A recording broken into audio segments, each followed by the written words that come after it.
Assalamu alaikum dear students, welcome to Physics Hub with Aisha. I'm back with another video जिसमें मैं Peshawar board BISE Peshawar की जो नई book है उसके एग्जाम्पल 11.1 एंड असाइनमेंट 11.1 को डिस्कस कर रही हूँ। पिछली वीडियो में मैंने पुरानी बुक के एग्जाम्पल्स को डिस्कस किया था। आज हम नई बुक के एग्जाम्पल्स और असाइनमेंट को स्टडी करने वाले हैं। तो लेट्स स्टार्ट एग्जाम्पल 11.1 जो कि ऑलरेडी सॉल्व है, लेकिन कुछ कॉन्सेप्ट्स हमें चाहिए समझने के लिए, जिसकी वजह से ये मैं आपको एक्सप्लेन कर रही हूँ। So the question says 3 charges Q1 minus 5 microcoulomb, Q2 10 microcoulomb and Q3 minus 12 microcoulomb are placed in a line as shown in figure. Calculate the electrostatic force on charge Q2 due to the other two charges. अब आपको figure में Q1, Q2, Q3 नजर आ रहे हैं, जो कि जिन जिन फासलों से ये पड़े हुए हैं 6 सेंटीमीटर 4 सेंटीमीटर, वो आपको फिगर में गिवन है। अब क्वेश्चन एक मरतबा पढ़ा है हमने, दोबारा पढ़ते हैं ताकि हमें थोड़ा क्लियर हो जाए कि क्या गिवन है, क्या निकालना है। 3 charges Q1 5 microcoulomb in negative, Q2 positive 10 microcoulomb, Q3 negative 12 microcoulomb are placed in a line as shown in figure. 3 charges हैं, उनकी values given है। Calculate the net electrostatic force on charge Q2, जो बीच में charge है उस पर net electrostatic force निकालना है due to other two charges, बाकी दो चार्जेस की वजह से।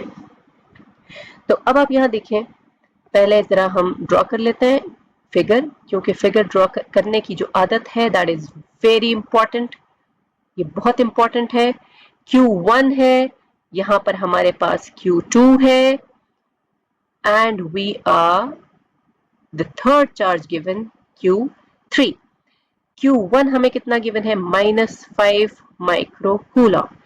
Q2 हमें कितना गिवन है, दैट इज +10 माइक्रोकूलम।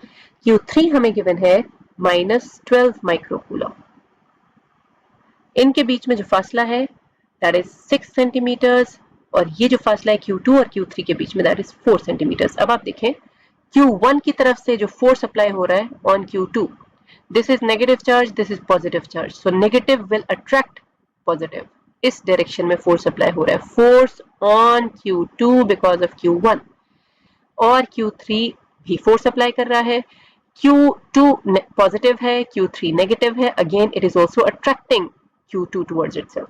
इस पर जो फोर्स अप्लाई हो रहा है यानी charge, force on charge Q2 by Q3 that is F23। हमें नेट फोर्स निकालना है। नेट फोर्स का क्या मतलब होता है, आपका एडेड सम, जो कि आप निकालते हैं हेड टू टेल रूल के जरिए किसी भी वेक्टर के लिए, यानी superposition principle which is for addition of physical quantities, वो अप्लाई होता है हमारे इलेक्ट्रोस्टैटिक फोर्स पर। तो जितने फोर्सेस किसी एक चार्ज पर अप्लाई हो रहे हैं उनका नेट तमाम फोर्सेस का एडेड सम होगा। तो यहां पर हमसे क्वेश्चन में पूछा गया है कि आप निकालें नेट इलेक्ट्रोस्टैटिक फोर्स, यानी यहां से देखना है हमने कि F23 और F21 का नेट कितना निकलता है। जैसे कि अगर टग ऑफ वॉर गेम हो और दो टीम्स हो, एक टीम रस्सी को एक साइड पे खींच रही है, दूसरी टीम दूसरी साइड पे खींच रही है, तो दोनों का जो डिफरेंस आपको मिलेगा in the form of unbalanced force which is called net force, उसके लिहाज से मूवमेंट हो जाएगी। तो यहां पर भी एग्जैक्टली वही मामला अप्लाई होगा। सो let's write down the data first. पहले हम डेटा लिख लेते हैं, चाहे आप डेटा लिख के नीचे लिखें या फिर गिवन लिख के गिवन डेटा लिखें, एक ही बात है। So we are given with Q1 to be -5 microcoulomb, Q2 हमें गिवन है +10 माइक्रोकूलम, Q3 हमें गिवन है -12 microcoulomb, and we are given with K, which we already know. We are not given, but we already know that K is 9 into 10 raised to 9 Newton meter squared per coulomb squared. From the figure, the respective distances between the two charges are also given. Let the first distance between the charge Q1 and Q2 be R1, that is given to be 6 centimeters. Let the second distance be represented by R2, that is given to be 4 centimeters, and we have to find the net force on Q2. अब हमें सबसे पहले अपने data को देखना है कि क्या ये SI यूनिट के अकॉर्डिंगली गिवन है, तो हमें नजर आ रहा है कि that is not given according to SI unit system. We have to convert the charges into coulomb and the distances into meters. So we get the first charge to be minus 5 into 10 raised to minus 6 coulomb.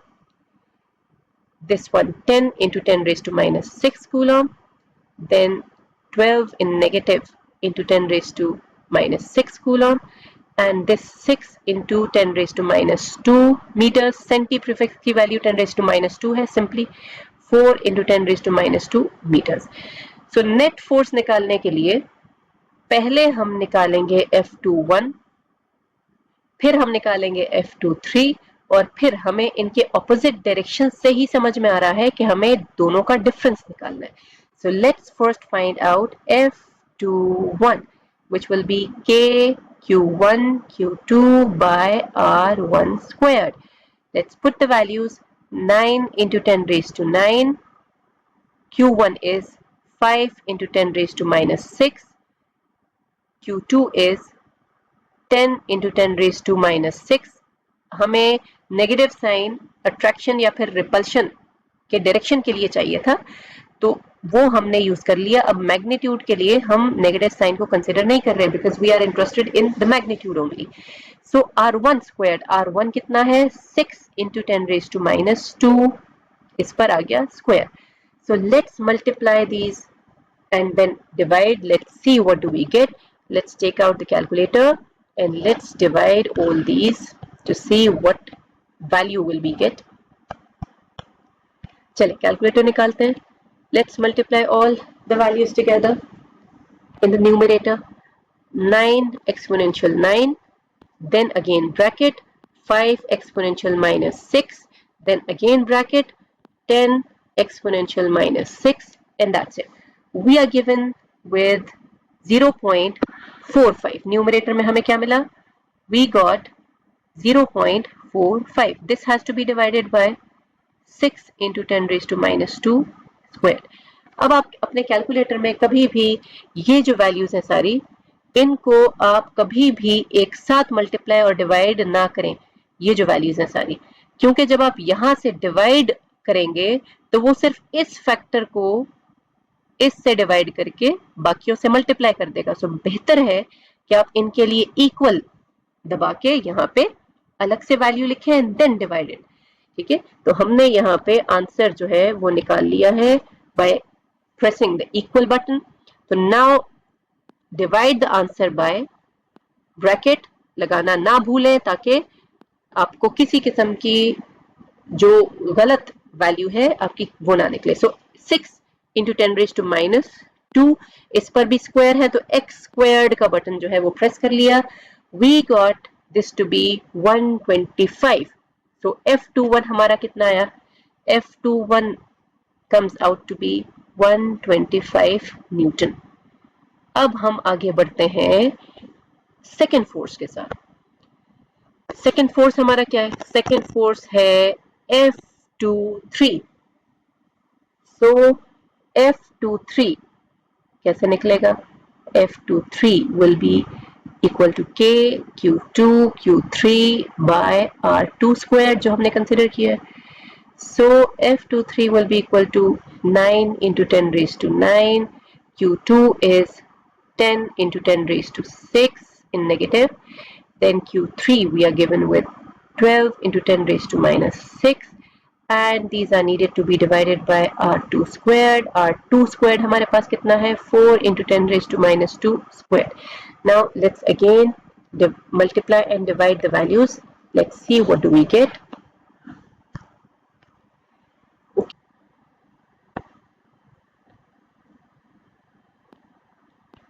We have 9 exponential 9 being multiplied with 10 exponential minus 6, and it is being multiplied with 12 exponential minus 6, और हमने equal का button जो है वो दबा दिया. We get, what do we get? We get 1.08. What do we get? We get 1.08, and it is needed to be divided by 4 into 10 raised to minus 2 in squared. So let's now divide the value. Divided by bracket open 4 exponential -2 bracket close x squared का button दबाया, we got 675। सो हमें F23 मिला 675 Newton. अब आप देखें कि हमें difference चाहिए था क्योंकि दोनों फोर्सेस ऑपोजिट डायरेक्शन में थे, ठीक है। We need the difference of the two forces. So हमें क्या करना होगा, नेट फोर्स के लिए we have to subtract F21 from F23. So 675 Newton minus 125 Newton. So what do we get? We get 550. We get the value to be 550. So net force हमें मिलता है 550 Newton.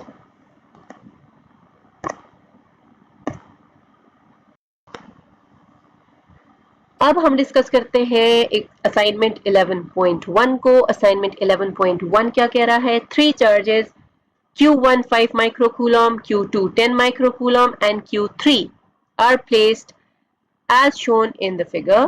What is the electrostatic charge on Q3 if the net electrostatic force on the charge Q2 is 0? अब इसमें आपको Q1 की value given है, Q2 की value given है, Q3 की वैल्यू हमें गिवन नहीं है। क्वेश्चन में कहा जा रहा है कि अगर Q2 पर नेट इलेक्ट्रोस्टैटिक फोर्स 0 हो तो आप बताएं कि Q3 की वैल्यू क्या है। फिगर में आपको नजर आ रहा है Q1 जो है साइड पे, ठीक है, Q2 आपको बीच में नजर आ रहा है और Q3 आपको यहाँ पे नजर आ रहा है। तो Q2 पर Q1 की तरफ से भी फोर्स अप्लाई हो रहा है, Q3 की तरफ से भी फोर्स अप्लाई हो रहा है। तो अगर नेट फोर्स यहाँ पर 0 हो, बिल्कुल उसी तरह जैसे टग ऑफ वॉर गेम में दो टीम्स ऑपोजिट फोर्सेस अप्लाई करती हैं और वो बिल्कुल अगर बराबर हो तो रस्सी अपनी जगह से मूव नहीं होती, जस्ट लाइक दैट Q2 पर ऑपोजिट साइड से दो बिल्कुल equal and opposite forces apply हो रही हैं जो कि आपको 0 नेट इलेक्ट्रोस्टैटिक फोर्स दे रहा है। तो उस सूरत में Q3 की वैल्यू क्या होगी, ये आपका है question. So let's now first draw the figure. Q1 की ये पोजीशन कंसिडर कर लेते हैं, Q2 की हम ये पोजीशन कंसिडर कर लेते हैं। This is Q1, this is Q2। Q1 आपको कितना गिवन है, दैट इज 5 माइक्रोकूलम, ये 5 माइक्रोकूलम है। Q2 आपको गिवन है जो कि Q2 यहां पर मौजूद है, this is Q2, this is Q3, sorry ये आपका Q3 है, मैंने गलती से इसको Q2 लिखा। Q2 आपको गिवन है 10 माइक्रोकूलम, Q3 हमें गिवन नहीं है, हमें इसकी वैल्यू निकालनी है। This distance is 2 centimeters and this distance is 4 centimeters. Q1 Q2 पर repulsive force apply कर रहा है because both are positive, so this will be considered as the force on Q2 by Q1. It will be represented by F21. और force on Q2 by Q3 इसको हम represent कर लेते हैं F23 से, क्योंकि जो फोर्स एक्सपीरियंस कर रहा है उसके नंबर को पहले और जिसकी वजह से एक्सपीरियंस कर रहा है उसको हम बाद में लिखते हैं। क्वेश्चन में बताया जा रहा है कि F23 और F21 बिल्कुल बराबर हैं जिसकी वजह से नेट इलेक्ट्रोस्टैटिक फोर्स 0 है। इस सूरत में आप निकाले the value of Q3। So let's write down the data first. What is given to us? Q1 हमें गिवन है which is 5 माइक्रोकूलम, Q2 हमें गिवन है which is 10 microcoulomb and we are given with the distances R1। हम वो फासला ले लेते हैं जो कि Q2 का और Q1 का फासला है, so that is 2 centimetres. R2 Q2 और Q3 के बीच में फासला ले लेते हैं, that is 4 centimeters. We have to find Q3, the magnitude of Q3, ठीक है। हमें कंडीशन क्या गिवन है कि the difference, बल्कि चले उसको हम अभी सोल्यूशन में डिस्कस करते हैं। Let's analyse the data. क्या ये SI यूनिट में गिवन है? No, it is not given in SI unit, so first we will convert it into SI unit system, then we will go for the calculations. So we have 5 into 10 raised to minus 6 coulomb, this charge is 10 into 10 raised to minus 6 coulomb. Simply हम prefix की value लिख रहे हैं. 2 into 10 raised to minus 2 meters. This is 4 into 10 raised to minus 2 meters. अच्छा, अब हमें given condition क्या है? Given condition है कि F12 minus F23 net electrostatic force is 0. It means that F12 equals F23. F12 किसके बराबर होगा? According to Coulomb's law, it will be K Q1 Q2 by R1 squared, and F23 किसके बराबर होगा? K Q2 Q3 by R2 squared. यहां से K भी cancel हो गया, जाहिर है कैंसिलेशन हो रही थी तो मैंने डेटा में नहीं लिखा K की वैल्यू. अच्छा, अब हमारे पास यहाँ पे क्या बचा? Q1 by R1 squared equals Q3 by R2 squared. हमें Q3 निकालना है तो Q3 को हम अकेला छोड़ देते हैं. Q3 हमारा कितना हो गया? Q3 equals what? Q1 by R1 squared into R2 squared. Let's put the values. Q1 is 5 into 10 raised to minus 6. R2 is 4 into 10 raised to minus 2. इस पर squared है तो हम squared लगा लेते हैं. R1 is 2 into 10 raised to minus 2. तो 2 into 10 raised to minus 2 पर हम square लगा लेते हैं. ठीक है. Now let's calculate all the values. So in order to calculate all these values, again we need the calculator. So let's take out the calculator. अच्छा, अब हम bracket लगा के calculations करेंगे. 5 into 10 raised to minus 6 यानी 5 exponential minus 6. It is being multiplied with 4 exponential minus 2 squared. जो x squared है उसका बटन हमने प्रेस किया. What do we get? We get 0.000. अच्छा, 8 zeros के बाद हमारे पास 8 आ रहा है, so we get 0.000000008. This is being divided by 2 into 10 raised to minus 2 squared. So let's now divide the answer by 2 exponential minus 2 squared. So we are getting this value to be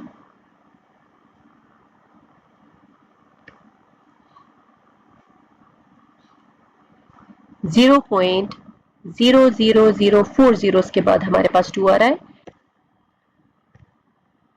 अगर आप इस value का जो different representations check करें तो आप इसको 0.00002 से भी रिप्रेजेंट कर सकते हैं, 2 into 10 raised to minus 5 से भी रिप्रेजेंट कर सकते हैं, और जो इंजीनियरिंग मोड है उसमें 20 into 10 raised to minus 6 से रिप्रेजेंट कर सकते हैं. तो इट्स अप टू यू कि आप कौन सा सिस्टम यूज कर रहे हैं. ठीक है, आप कौन सी रिप्रेजेंटेशन ले रहे हैं. So we have used here